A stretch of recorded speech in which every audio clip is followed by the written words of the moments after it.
Hello everyone, welcome back to the YouTube channel Dr. Alam Services. I am Mohammad Awais Alam, third year MBBS student at government medical college Fatehpur.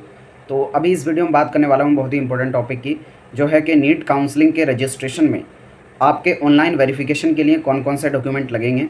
जैसे पिछली videos में बहुत सारी queries student की रही थी। हालांकि मैंने ऑलरेडी एक सेपरेट वीडियो बनाई थी जिसमें मैंने बताया था कि आपके नीट काउंसलिंग में कौन कौन से डॉक्यूमेंट लगने हैं, लेकिन वो जो मैंने डॉक्यूमेंट बताए थे वो मेनली थे एडमिशन से रिलेटेड, यानी एडमिशन में क्या क्या लगेगा। वो सभी डॉक्यूमेंट आपके रजिस्ट्रेशन के टाइम पर नहीं लगेंगे, सिर्फ कुछ डॉक्यूमेंट ही हैं जिनका आपको ऑनलाइन वेरिफिकेशन के लिए ज़रूरत पड़ेगी, और इनमें से भी सिर्फ कुछ डॉक्यूमेंट होंगे जिनको आपको ऑनलाइन वेरिफिकेशन के लिए अपलोड करना होगा रजिस्ट्रेशन वेबसाइट पर।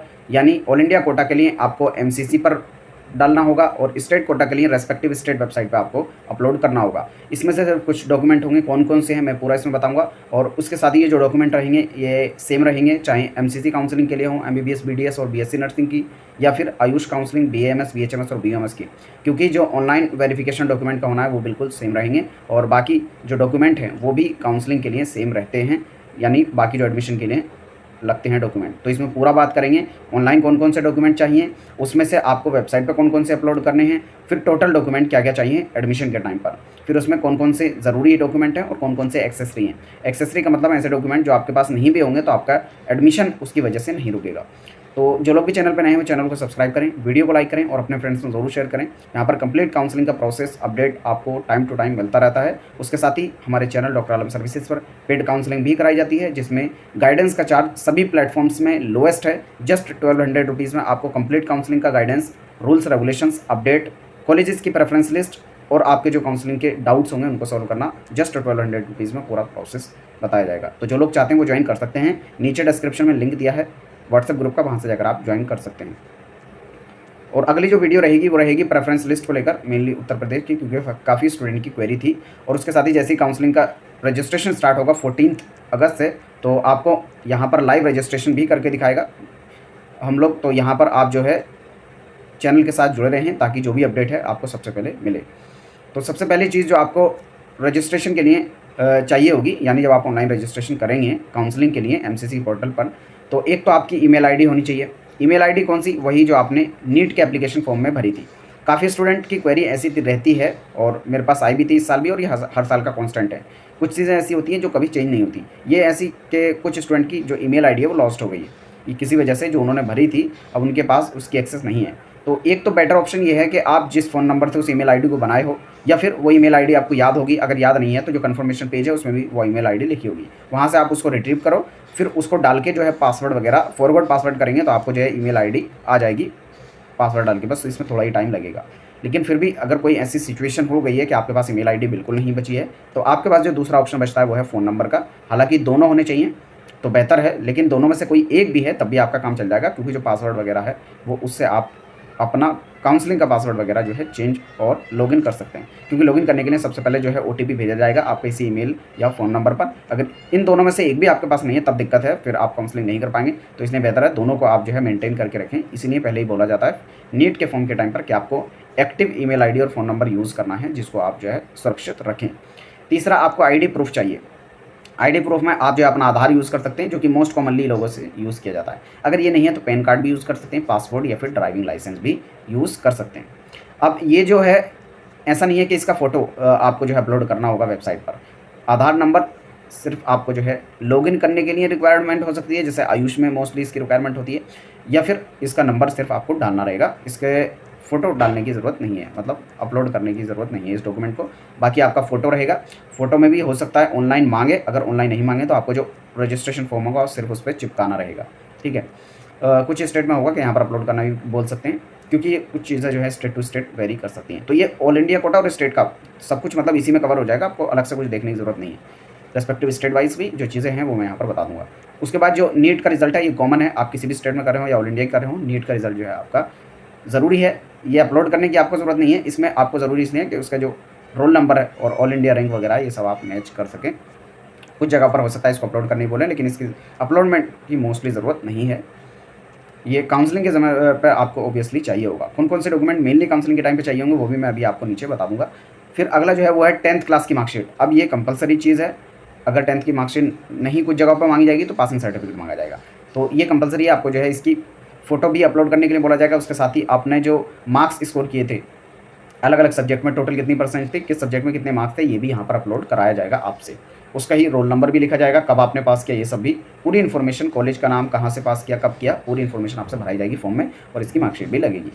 उसके साथ ही 12th की मार्कशीट ये भी कंपलसरी है, इसकी इमेज भी वहाँ पर अपलोड करनी होगी आपको पीडीएफ फॉर्मेट में या फिर जेपीजी फॉर्मेट में, जिस भी फॉर्मेट में अलग अलग वेबसाइट मांगेंगी उस फॉर्मेट में ऑनलाइन आपको सबमिट करनी होगी, ऑनलाइन वेरिफिकेशन के लिए डॉक्यूमेंट्स के। ठीक है, और इसके साथ ही जो आपके मार्क्स थे, कौन कौन से सब्जेक्ट में कितने थे, कब पास किया था, किस कॉलेज से किया था, रोल नंबर क्या था, ये पूरी इन्फॉर्मेशन भी आपको फॉर्म में लगानी पड़ेगी। उसके साथ ही कैटेगरी सर्टिफिकेट आपको लगाना होगा। अब इसमें चीज़ें जो है कैटेगरी सर्टिफिकेट में वेरी करेंगी।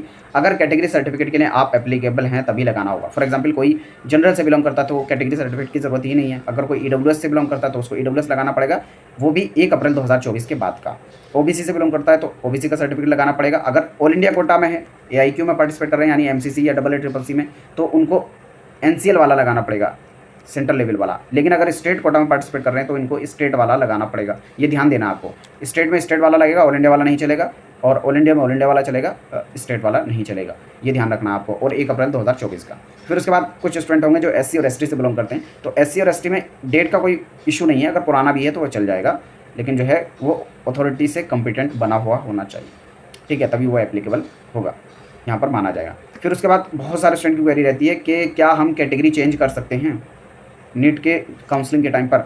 तो इसका सिंपल सा ऑप्शन सिर्फ एक बात में कहा जाए तो ये है कि हाँ आप चेंज कर सकते हैं, लेकिन कुछ रेस्ट्रिक्शंस के साथ। जैसे ऑल इंडिया एमसीसी की अगर बात की जाए तो इसमें अगर आप किसी भी कैटेगरी से पहले फॉर्म भरे थे, फॉर एग्जांपल आपने ईडब्ल्यूएस से फॉर्म भरा था या ओबीसी से भरा था या SC ST किसी भी कैटेगरी से भरा था आपने, तो आप जो है अब जनरल में काउंट हो सकते हैं। कैसे? वहाँ पर ऑप्शन होगा कि आप इस कैटेगरी से भरना चाहते हैं या फिर जनरल से भरना चाहते हैं। 2 ऑप्शन आपके पास होंगे रजिस्ट्रेशन करने के टाइम पर।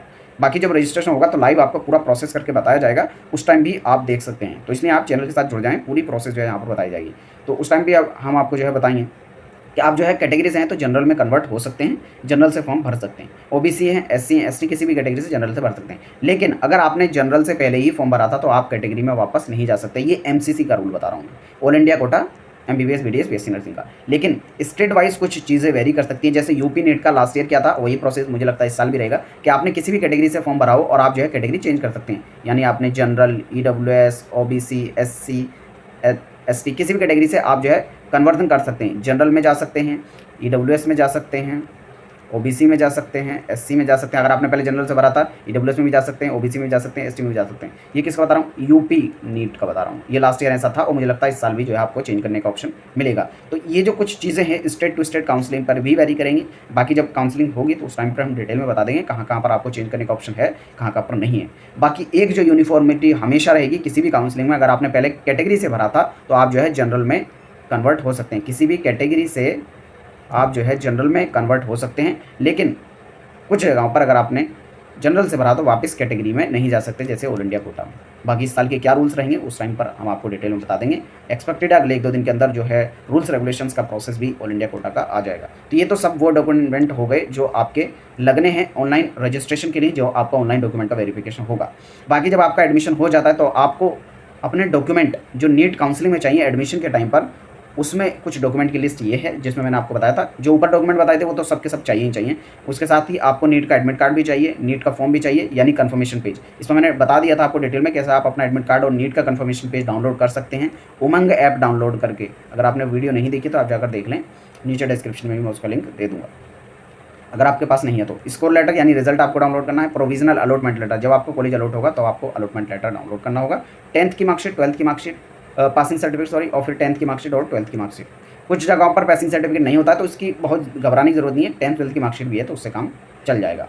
हाँ, ऊपर एक और चीज़ रह गई थी यहाँ पर, वो था डोमिसाइल सर्टिफिकेट स्टेट के लिए। अगर आप एप्लीकेबल हैं तो आपको डोमिसाइल सर्टिफिकेट चाहिए होगा। एप्लीकेबल मतलब अगर आप ऑल इंडिया कोटा MCC में पार्टिसिपेट कर रहे हैं तो आपको तो ज़रूरत ही नहीं है इसकी डोमिसाइल की, लेकिन अगर स्टेट काउंसिल में पार्टिसिपेट कर रहे हैं तो आपको जो है डोमिसाइल लगाना पड़ेगा। अब इसमें भी अलग अलग स्टेट के रूल वेरी कर सकते हैं। जैसे यूपी से अगर आपने 10th और 12th दोनों किया है, या दिल्ली से 10th और 12th दोनों किया, तो आपको डोमिसाइल भी दिखाने की जरूरत नहीं है, डायरेक्टली आप स्टेट कोटा में काउंट हो जाते हैं। तो ऐसे केसेस चेंज हो सकते हैं स्टेट टू स्टेट, लेकिन स्टेट कोटा में मोस्टली आपको डोमिसाइल चाहिए होगा गवर्नमेंट कॉलेज के लिए। प्राइवेट के लिए इसकी भी कोई ज़रूरत नहीं है। बाकी यहाँ पर ID प्रूफ में सेम हो जाएगा जो मैंने ऊपर बताया था। 8 पासपोर्ट साइज फोटोग्राफ चाहिए होंगे आपको, टीसी या माइग्रेशन दोनों सेम चीज़ होती है, ये चाहिए होगा। गैप सर्टिफिकेट पे मैंने डिटेल में वीडियो बना दी थी कैसे आपको बनवाना है, आधे घंटे के अंदर अंदर बन जाता है। पूरा प्रोसेस किस किस को बनवाना है, कब बनवाना है, कैसे बनवाना है, ये पूरा आपने अगर वो वीडियो नहीं देखी है तो देख लेना, नीचे डिस्क्रिप्शन में उसका भी लिंक दे दूँगा। इक्विवेलेंट सर्टिफिकेट सिर्फ कुछ स्टेट में ज़रूरत होती है, यानी जो एक्चुअल बोर्ड होता है उसके अलावा किसी बोर्ड से किया तो वो इक्विवेलेंट दिखाने के लिए कि 12th के इक्विवेलेंट हमने किसी बोर्ड से जो है 12th किया है, इस टाइप से। कास्ट सर्टिफिकेट अगर आप एप्लीकेबल हैं तो इसकी एलिजिबिलिटी मैंने ऊपर बता दी है। ईडब्ल्यूएस अगर आप एप्लीकेबल हैं। इनकम सर्टिफिकेट आपको चाहिए होगा। पीडब्ल्यूडी सर्टिफिकेट अगर आप एप्लीकेबल हैं, यानी वो आपने लगाया था। हेल्थ सर्टिफिकेट ये मोस्टली जगह पर जब आप एडमिशन लेने जाते हैं तो कॉलेज में ही बना दिया जाता है, इसको भी अलग से बनवाने की जरूरत नहीं है। बॉन्ड सर्टिफिकेट ये भी एडमिशन के टाइम पर जिस भी कॉलेज में आएंगे वहाँ पर बन जाएगा। डोमिसाइल सर्टिफिकेट इसकी बात मैंने ऊपर कर दी है। तो इसमें पूरे डॉक्यूमेंट जो आपको काउंसलिंग में ऑनलाइन रजिस्ट्रेशन में चाहिए, एडमिशन के टाइम पे चाहिए, पूरा मैंने कवर कर दिया है। जो मैंने नीचे बाद में बताया यहाँ से लेकर ये सब एडमिशन के टाइम पर चाहिए। ऊपर जो बताए थे वो रजिस्ट्रेशन में चाहिए आपको, यानी ऑनलाइन वेरिफिकेशन के लिए। इसके अलावा आपको कोई भी डाउट हो, क्वेरी हो, नीचे कमेंट बॉक्स में बता सकते हैं, मैं ज़रूर अप्लाई करने की कोशिश करूँगा। Thank you.